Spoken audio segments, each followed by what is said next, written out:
Leo Savage. Yeah. Leo Savage. Leo Savage. Going all the way in. We about to smash. Yo, Leo Savage. Leo Savage. what's up, team? Bitches wanna set the game You up know in the what? air. Leo Savage. You know what? These dance moves, Going all the they way can't be in. We stopped. about to smash. Leo What's Savage. Leo Savage. up, Bitches wanna y'all? set the game up in the Good air. morning. Hey, Leo we're Savage. all set up Leo here Savage. at the Still Going all Mace the way Flow in. We about to smash. headquarters, and we're Leo excited to Savage. bring you Leo Savage. episode Got the ratchet on the set the game up in 26. the air. Got the heat for your face, bro. 26. Leo That's big, Savage. man. I don't know if you guys know how big that is, but that's like one more than I thought I was going to do. Honestly, I thought I'd get tired about 25. But hey, here we are. Still Mace Flow family. No, I'm just kidding. I am very, very excited that we made it this far.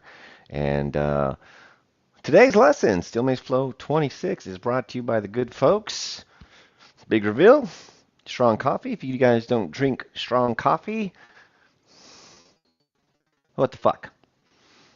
Maybe actually I cussed too early. Maybe I have to wait a little bit later to cuss. I know you're not allowed to cuss for like the first 15, 20 seconds on the YouTube's algorithms.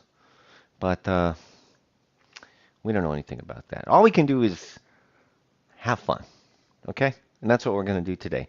Today is all about Jiu-Jitsu, Steel Mace Flow Education, 26, Jiu-Jitsu. They do say, this is an old saying, that life imitates art. Also, life is art. And if life is art and life imitates art, then it can be said that very often art will imitate other art. Right? Yeah, that's it. Art turns into other art. And so we have the art of steel mace flow, and then we have the art of jujitsu. Little background on myself. I used to be a mixed martial artist. Before I was a mixed martial artist, I was a traditional martial artist. I used to bow in. I took karate. I took kung fu, capoeira.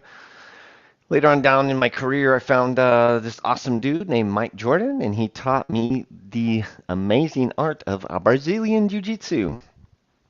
And one of the things I fell in love with in Jiu-Jitsu was how hard you could train. You could really train super hard, really aggressive, and for the most part leave unscathed. Okay? Uh, they called it the gentle art. Well, this is like a long time ago. This is like 96. Now I don't know if you can call it the gentle art anymore. Jens, great to see you. However, in Jiu-Jitsu, um, you go hard as you could. And same thing with the mace. Same thing with the mace. You can do the same exact thing with the mace. If you guys were here for our last lesson, or the Basics lesson on Saturday, you learned a little bit about anti-rotation, counter-rotation, and purposeful rotation. And in that episode, we talked about applying tension to your mace. I've always thought of when I have my mace in a two-handed hold of trying to submit it, trying to get my mace to tap out. I gotta say, after 9 years of practice, my mace has never tapped out. It's always been me. Me. I've always been the guy. I tapped out. The mace took it. I tapped out. But anyways, it does happen that when I meet somebody and they start training in flow and they get a basic understanding of how to move the mace, they start integrating the knowledge they had previously, other sports careers, other hobbies. And what I'm saying is, if you learn steel mace flow and you are a martial artist, you will probably see the connection between martial arts and steel mace flow. And really, what the connection is an inner dialogue for you where your art of the past, present, has met the art of your future or current. And I love it when two arts collide. I love it when two arts collide. And that's what we're going to do today.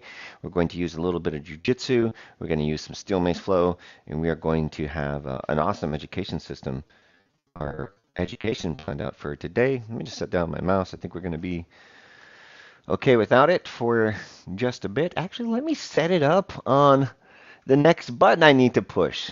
That will be crazy. That would be, that would be super smart for me to do. Let me just do it now. Bam. Hey. All right, let's go ahead and grab a mace. And I'm going to start out by using one of my favorite maces, the blue Australian 4-pound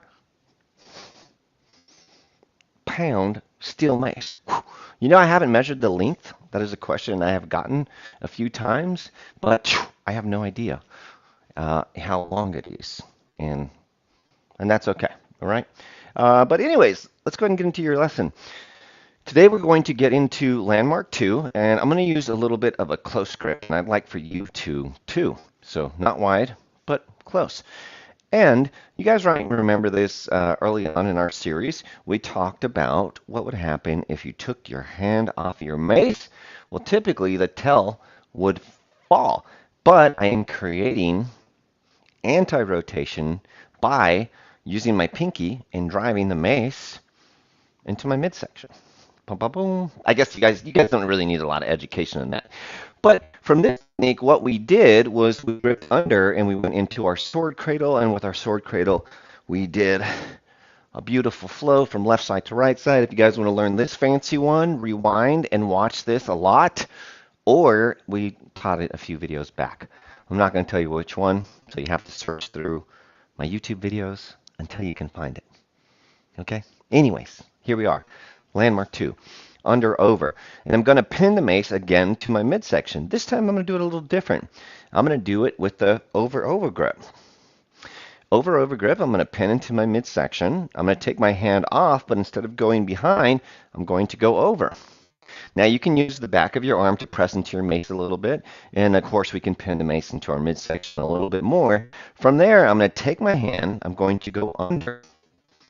As I go under, I'm going to lift my wrist through this little keyhole and grab my wrist. Now when I grab my wrist, I do so with my thumb right by my index finger. I don't grab with my thumb around my wrist. I grab with my thumb by my index knuckle. And I end up in Kimura, a Kimura grip in landmark 2. And from our Kimura grip, this is an old Jiu-Jitsu move. The old Kimura grip. If you guys are fans of Nate Diaz has a wicked Kimura. If you grab him from behind, he'll do this hold on your arm where he grabs your wrist, your arm, your elbow, and I think he attempts throws mainly, but we're not going to do... Well, yeah, we will attempt to throw today. And so now we have our Kimura grip. Let's just go ahead and try it on the other side. I'm going to do a traditional ballistic curl to get the mace to the opposite side. I'm going to pin the mace to my chest. Wait. Let's reverse our grip. We now have 2 hands over. We pin into our midsection. I'm going to take my hand over the mace. Again, you can use the back of your arm to pin the mace. I'm going to slide under the mace and pop my wrist or my hand through my little keyhole. From there, I'm going to grab my wrist. Guys, question. Do I grab the wrist with my thumb around or my thumb by my index finger? Which one, Kimosabi? Which one? All right. Once we have our technique down, let's try it again on the other side. I'm going to do a over-over switch. This is how I'm going to do it. I'm going to stand my mace up. I'm going to grab over, and I'm going to slide to the other side. I'm going to go over. I'm going to grab my wrist with my thumb by my index finger. I'm going to stand my mace up, going 2 thumbs facing down. As my mace lays over, I'm going to hook under and grab. And so now what you're starting to see is I'm transitioning from landmark 2 to landmark 2 in my Kimura grip. Allah, wala. Now, what you might notice, may or may not notice, my mace may not always be straight or parallel to the floor. I think the mace will always be straight. However, it's not parallel to the floor. There's an angle. And if you notice an angle, that's okay. That's all right. All right? Don't worry about it. You're off by a degree or 2. It's okay. Here's some things that happen. I grab a Kimura lock. Naturally, what I want to do is I want to bring everything as close to my heart as I can. Now, this is in Jiu-Jitsu. I take the hand, I drive it close to my heart. I take my shoulders, I drive them close to my heart. I take my head and I drive it close to my heart. And now I am huddled up on this mace, or what would in fact be an arm, and it makes it very hard for you to grab the arm. So it is normal to have a little bit of curl in your spine, and that little bit of curl in your spine might give you a degree or two of separation from your mace being perfectly parallel to the floor. Anyhow, we go 2 thumbs down, we switch around to the other side, and this is the flow. Now, when I was in Jiu-Jitsu, there was the Kimura lock, and then there was the Americano. And they're basically the same move. One is just done on the top side of the arm, and one is done on the bottom side of the arm. So anybody who has done Jiu-Jitsu, this is probably a move that you've covered in the Kimura. Now, if you haven't done Jiu-Jitsu, I think that this is one of the best possible ways to hold a mace. Period. It requires no effort. All I'm doing is relaxing my arms in space, and I get to use the mace almost as a roller to iron out any tension in my forearm. And so you might notice a lot of mace artists hang out in this resting position. What kind of weight is this mace? Well, for now, we're using a 5-pound mace, but here in a bit, we're going to go to a heavier mace. I'd like to demo on this bright blue mace because I got a dark background, black shirt, and also I love this mace very much. So now that we have our technique and we're switching from side to side, what I want to do is I want to start to add rotation. And this is where things, well, this is really cool. This is a really cool part of the section. So thank you guys for making it this far. Hey, if you've made it this far, do me a favor. We are doing our best to try and grow the channel. It seems YouTube doesn't like mace education. And all of my videos have been flagged that I needed to use manual review. And so I'm going to ask you before we get into this fancy part, could you please like, share, subscribe, and do all the basic YouTube things? Listen, you've been watching this video for the last 15 minutes. It's only going to take a second for you to click one of the buttons. The Movement Samurai, thank you so much for the question. All right, so now we have our Kimura switch from landmark 2 from side to side. And just for fun, let's go to crossbody bottom. No, let's not do that. Instead, let's do our rotated Kimura. All right, now I'm going to back you up just a bit so you guys can get a look of this. Okay, so now the Kimura is in the front, and I've locked. I'm going to keep my long, tall spine, but I'm going to rotate the Kimura on the side of me. So now I'm no longer in landmark 2 in the front, but I'm in landmark 2 on the side. From this position, and don't worry, I'll do it on the camera side, I'm going to do the same switch that I was doing in the front, which is 2 thumbs down and switch to the side. I'm going to do that same switch, but this time rotated. So I'm actually going to let my hips swivel a little bit towards the mace. I'm going to broaden my shoulders in the direction of the mace, but I'm going to keep both feet facing straight. From there, I'm going to do my switch, and my Kimura should be on the opposite side. From there, I'm going to rotate to the opposite side, my right side. And since I'm on this side, I want to do a couple rotated Kimura switches. We have our Kimura, both feet facing straight. We allow our hip to open, and we do our thumb to thumb, 2 thumbs down transition. And let's just do a few of them so you guys can get 2 thumbs down, grip the mace, over, under, through.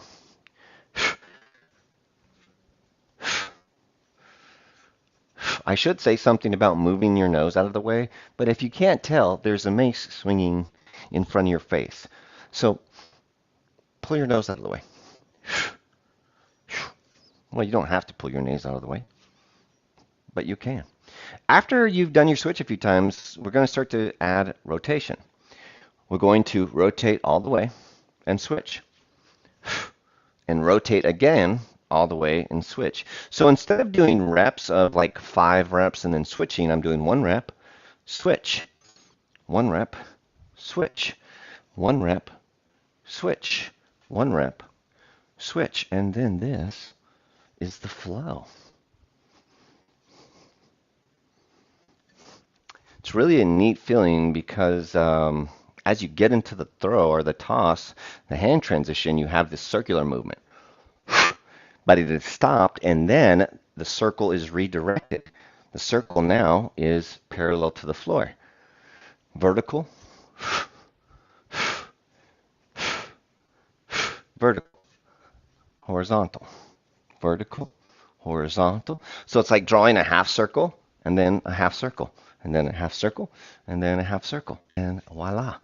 And it sure is a neat feeling. All right, so now that we have our Kimura just a bit, transitioning from side to side, let's change our angle just a bit. And, you know, one of the things a thing that should be talked about in working out with the mace is what it does to your obliques. The support beams for your abs. I like that. The support beams for your abs, right? The obliques for your core, for your spine. Support beams, obliques. Psh.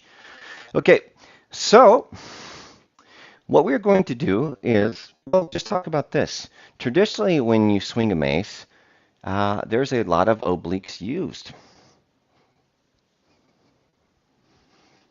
Now, you can see me going from side to side. And so, of course, my core is maybe one of the main muscle groups working here. In athletics, in weight training, we're taught not to necessarily lean, but to cause a tall neutral spine to help prevent us from injury. Although everything we do in life does absorb a certain amount of coiling, and coiling to me is an old martial arts thing. When I was going to get hit in the ribs, one thing I would do is I would lift my hip. Next thing I would do is I drop my shoulder. And so now I start to have a little bit of a bend. I'm flexing my muscles in front of my ribs and my vital organs. But now I have a rock solid flex on the side of me, which is great if I got hit by something. And so we're going to use that coil, well, I guess not to get hit, but rather maybe to wrap around the limb we're attacking, or in this case, the mace. Instead of having two intersecting circles, and we'll go over that again, half circle, half circle, half circle, half circle, we are going to bend a bit, or we're going to coil a bit, and it's going to become more circular in demand. And so instead of our circles running into each other, they start to smoothly move together. And I'll give you an angle from the side. Instead of stopping at landmark 2, I'm just going to lean over a tiny bit and drive my hip through. I'm going to flex and lean a bit and drive through. Now, if you've never done any coiled weighted training, I would suggest that you move through this with maybe a lighter weight and not a ton of flex until your body gets used to it. Bang. All right, so guys, things are going to pick up quite a bit.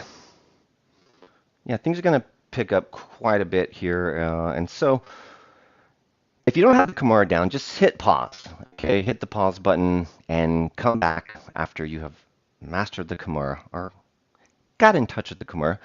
And we're going to move up in weight. There was a question asked, and I really appreciate your question, Emmanuel. Do I recommend a brand of steel mace? I do recommend a brand of steel mace. I've been using particularly the Onnit, O-N-N-I-T, steel mace for the last 9 years, actually. Here's my first one right here. I still have it. How cool. Here's my newest one. They look a little different. And the only reason I'm really showing you my old one is to let you know that they may be made in China, but they do have a certain build quality to them that it should last you. An Onnit steel mace will cost you $50. You don't have to buy an Onnit steel mace, but if you do, buy it from Onnit maceoffice.com and use promo code SAVAGE, and you'll save a couple bucks. I use an Onyx steel mace, not because they're paying me to sell them, because the design. There's particular things I like about this mace that when I am looking at a mace or suggesting my students to get a mace, one of the big things is the hollow handle design. It's very important that your handle is extremely hollow. That way, the asymmetric nature of the beast is complete. I have swung mace with weighted handles, with a lot of weight, not handle, hollow, and they don't swing as right. The Onyx steel mace welds and glues their metal cap on.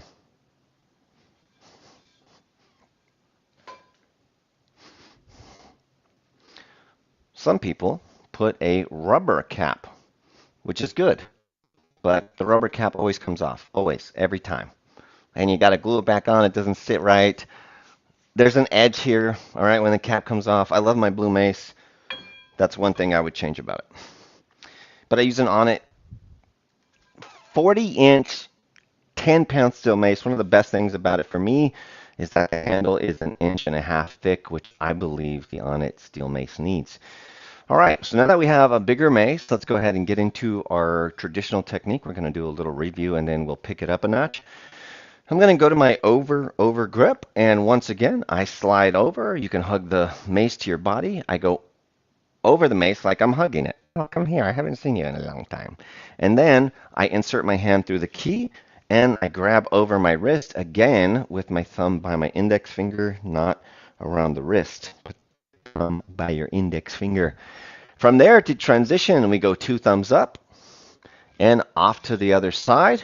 From there, we pin to the chest, over, give a little hug, through the keyhole, and grab the top of the mace. And it's that easy. And boom, you start to have a transition going from, thanks, ordering now. Recommend beginners weight and size for my entire workplace. Starting with this. Emmanuel, very good, man. I have built my entire physique using a 10-pound mace. Now, as we're going through our transition from Kimura to Kimura, Landmark 2 to Landmark 2, let's talk about going up in weight. Yeah, what the fuck for? So we figured out in like weightlifting, you should go up in weight if you want to get bigger. We also figured out that you don't necessarily need to go up in weight, but you can create more tension by slowing your rep. The mace deals with internal torque because it's one side, it's only weighted on one side. And so if you want to get stronger with the mace, I recommend slowing down. Swinging a 10-pound mace can be easy. However, if you slow that shit down, it's very hard. Okay, anyways, mace education never stops. We have our over grip, we slide through, we flip to the other side. After you've done this for a while, you start to notice that there's a bit of a throw from side to side, which is good. So you can start mixing in your different techniques that you've learned over the years of steel mace flow practice. After you've done that for a while, you're going to start to rotate. You rotate to the right, you do your switch. You rotate to the left. And because this mace actually has some weight on it, you're starting to feel the competitive drag. You're starting to feel the mace fighting against you.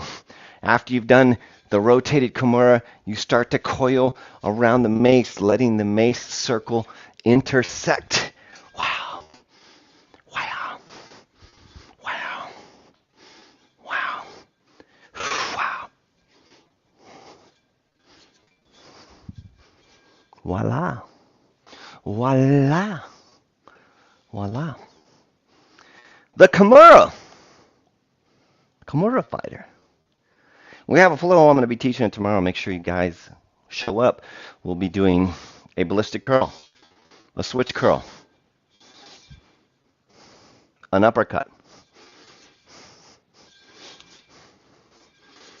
and a Kimura. All in one flow.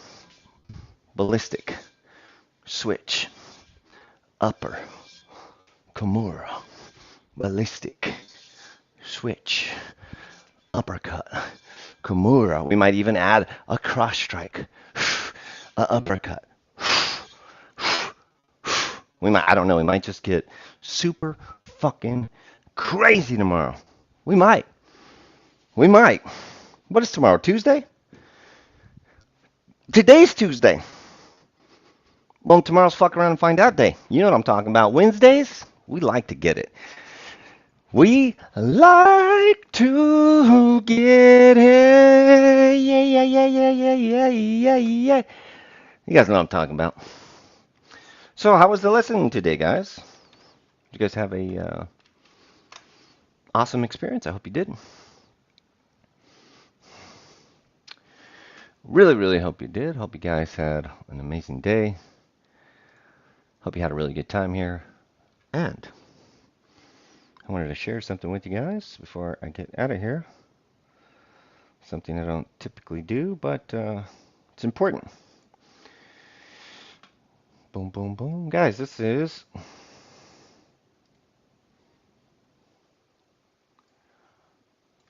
display here. I'd like to pull up. I hope you guys don't mind. You guys are welcome to cut off now if you're not interested in my ad. I'm going to promote my business a little bit. If you guys are looking at Leo, what do I do? I want to learn some steel mace stuff. Cool. Post here. Come to stumble.com/steel mace flow. If you'd like to do some one-on-one training, you can join here. I've got a small membership. Gives you access to level 1 classes. These are one-on-one classes. The price is $5.99, and you get 4 lessons. You want to join? You click the join thing. Easy. Maybe you click it. Well, maybe you don't click it today. Also, there is a level 1 foundations program if you're looking to learn the brass tacks. Level 1's right here. Also, very important, we have our Steel Mace Flow Evolution course, which is only $99. Average session length is 15 to 25 minutes, just like here. Price is $99 if anybody is interested. Very easy to sign up, very easy to go in, and I believe there's a lot of videos, man. There's a lot of videos. They're fairly simple. You click on it, it plays it. I guess since I'm not really on the right site. Well, that's that. Okay. If anybody'd like to train with Leo Savage via the internet, that's how you do it. Okay? Easy. That's how you do it. You just click on it. And then you click. And then you click some more. And I'm sure there's an ask. Thank you guys so much for joining me for this awesome edition. I think it was just a very fun edition of Jiu-Jitsu number 26. Anything else I can do for you guys? Any questions you want to ask before I get out of here? Oh, how would we feel about Q&A? Maybe we should schedule that for Saturday. Saturday, Steel Mace Q&A. We'll see. Gotta do the dance.